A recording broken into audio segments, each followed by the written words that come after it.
Hello everyone, in this video we're going to be going over Dijkstra's algorithm. This is one of the most famous algorithms for graph theory and probably in computer science.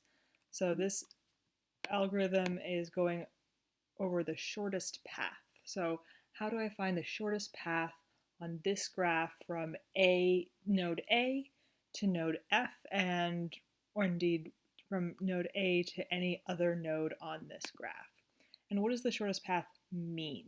So when I'm talking about a path, if I'm going from A to C, I could traverse this edge, this sixth edge, and then I would get from A to C in 6 weight, in 6 units of whatever the cost is. Or if a path is going from one node to the other, I could also traverse A to B to C. And this would be a shorter path from A to C because it would be weight 1 plus weight 3, which is only 4 in length, instead of the 6 in length that I would have taken to traverse from A to C, traversing that one edge.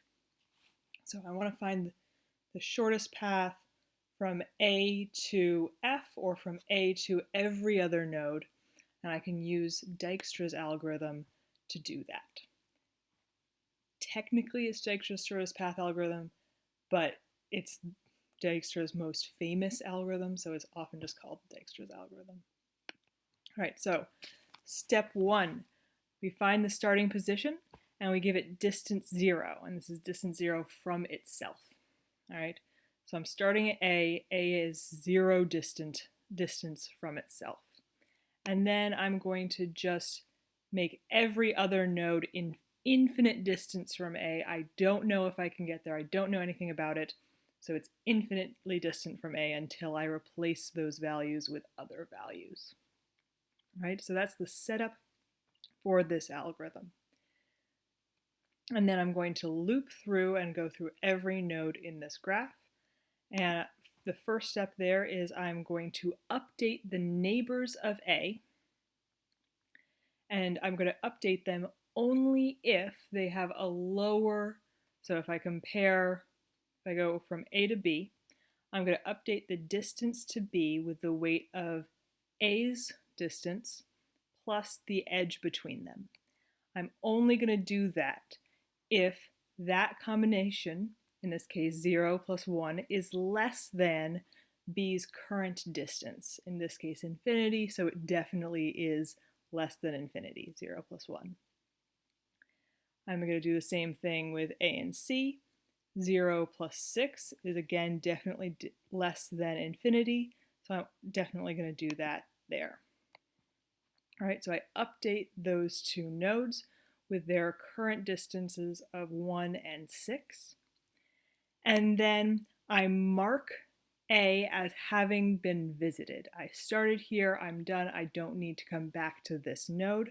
I'm going to mark it as visited, and I'm going to put its neighbors, B and C, in a priority queue. So this is a type of queue that orders the elements in it by some specified value. So in this case, it's ordering the values in it, B and C, by their distances that are ranked. And I'm going to order it so I can go to the shortest distance, the closest distance to A next. All right, so that's B.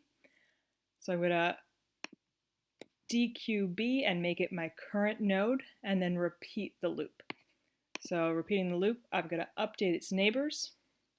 So I updated C. It was 6, but now it's 1 plus 3 is 4, because we're doing B's current distance plus the edge from B to C, so that's 4. I'm updating D to 5, because 1 plus 4 is 5, and I'm updating F to 3, because 1 plus 2 is 3. All right? E has not been visited. It still has that infinity there, but just haven't gotten there yet. I don't have any neighbors. I haven't visited any neighbors that are neighbors of E yet. All right, so I've updated the neighbors. I'm marking B as visited, and then I'm going to add its unvisited neighbors to the queue. So I'm not adding A back into the queue.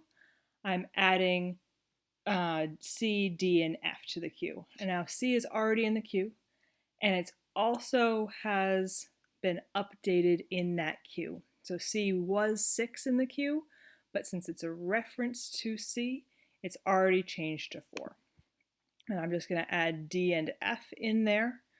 I don't need to doubly add C. And then I'm going to, this is a priority queue, so I want to make sure that's done correctly with F being visited first, not C. Right?